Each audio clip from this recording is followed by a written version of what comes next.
shall I go? What shall I do? Frankly, my dear, I don't give a damn.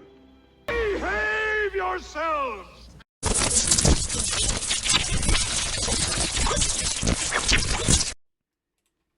Hello, YouTubers out there. This is Jerry Saravia at the movies. So today we are discussing 1982 film by a Australian director, Fred Schepisi, called Barbarosa, which is one of the strangest westerns I've ever seen, with Willie Nelson, that's right, the songwriter himself, and Gary Busey, both at the top of their game in this movie, for sure.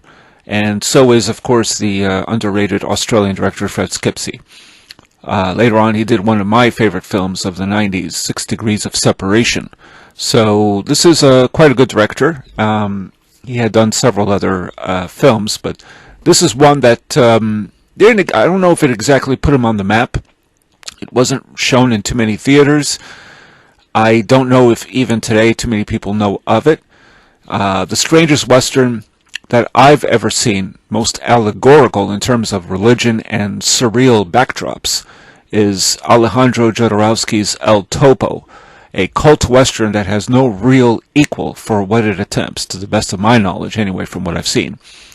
Well, the second most strangest Western is definitely Barbarosa. So let's discuss this picture, which is it has Gary Busey with definitely prominent buck teeth. I guess he's always shown them, but it's quite prominent in this movie. He is a naive farm boy named Carl, and he has some trouble he's escaping from. He has accidentally killed his brother-in-law with a stick, not even with a gun. He doesn't know how to use a gun. And he's riding his horse when he comes across a legendary mythical outlaw named Barbarosa, played, of course, by Willie Nelson. And this outlaw has no relation to the Holy Roman Emperor Barbarossa, by the way. So anyway, this aging gunfighter is no John Wayne wannabe or Clint Eastwood variant. He simply wants to get close to his Mexican wife and daughter, and he has to deal with members of that clan trying to kill him. Each one fails and is killed by Barbarossa.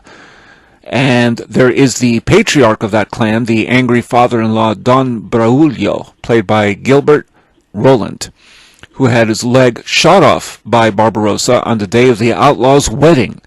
So Braulio commissions a bunch of gunslingers, but only one has the temperament to kill this mythical figure and his son-in-law.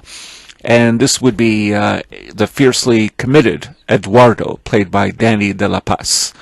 So that's the basic story. Don Braulio wants his own son-in-law killed. Barbarossa, of course.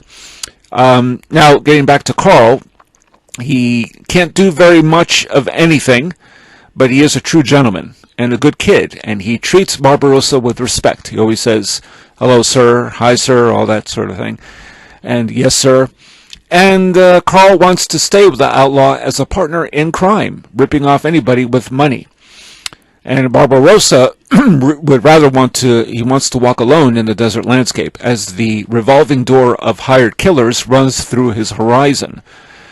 Can he ever truly stay with his Mexican wife, played by Isela Vega, who longs to leave with her husband, or his daughter, Alma Martinez, who plays his daughter, whom Carl has a passing interest in? And that is a real good question. So Barbarossa really stays within a certain perimeter to be close to his Mexican wife. He can't really run off for too long or go somewhere else completely and never have to encounter these killers again. He is an outlaw, but he feels he needs to be close to his wife. What is most striking about Barbarossa is that desert landscape, which seems hazardous to one's health. Too many rocks, too many cliffs, and a sectional woodsy area that spells death around each tree. It's very strikingly photographed. And a lot of these, couple of the killers always seem to be trying to track him through these woods. Nothing quite feels safe in Barbarossa, and we get strikingly photographed images that resonate, such as the burial of 3 men with only their heads surfacing above ground, which is memorably eerie, and the armadillo that Carl can't quite catch for dinner, and the pristine ranch where Don Braulio lives with his clan. So the film also has Carl's slowly nuanced transformation from farmhand to a hellish gunfighter, and he has a vivid, unforgettable final scene that cements this 90-minute Western into one of the greats of its genre, I think.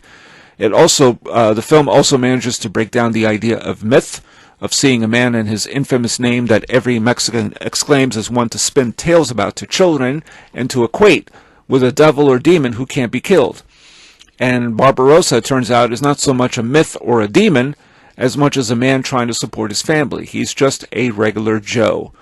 And so in many ways, this film works at really detailing the idea of somebody who becomes a legend, and how this Mexican family wants to keep pushing that as a legend and not so much as a man.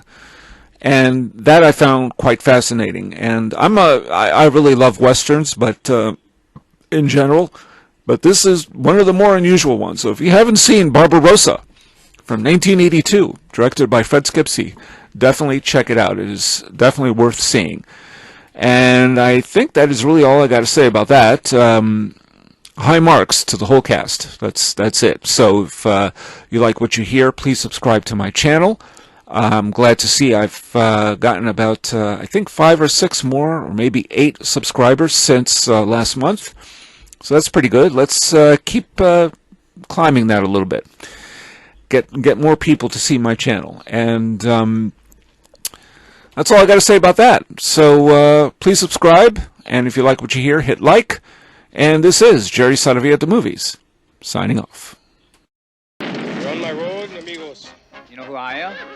I know who you are.